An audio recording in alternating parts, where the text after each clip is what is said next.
Què passarà en el 2016 quan el 4% que n'hi ha obligat desaparega? Què passarà quan se modifiqui la ponència de valors i els ingressos per es reduïsquen? Què passarà a un ajuntament davant d'aquesta situació tenint en compte les necessitats que hi ha en alguns departaments de major dotació de personal i la prova la tenim en el departament d'intervenció? Totes aquestes coses jo crec que tenien que estar ahí, com a mínim apuntades. Això defineix un marc d'actuació i a partir d'ells se prenen unes decisions. És que el pla d'ajust també parlava d'incrementar les taxes i els impostos un 5% anual.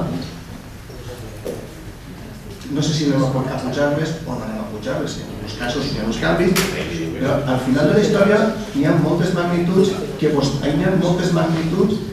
vostès no les posen damunt la taula realment.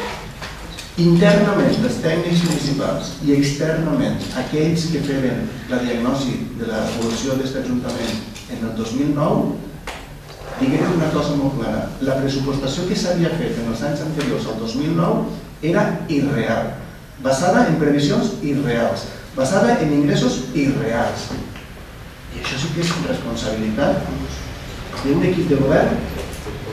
I ara sí que vaig a parlar dels tècnics i dels tècnics que ho certificaren, que ho avalaran.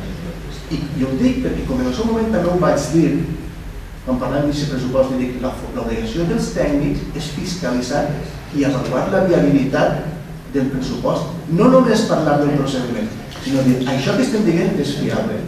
I aquelles xifres no eren fiables. Això està per escrit internament i per tècnics externs. A partir d'ahir que no se mos vulgui dir que la gestió ha sigut magnífica, tal i qual, i adaptada a les circumstàncies. No.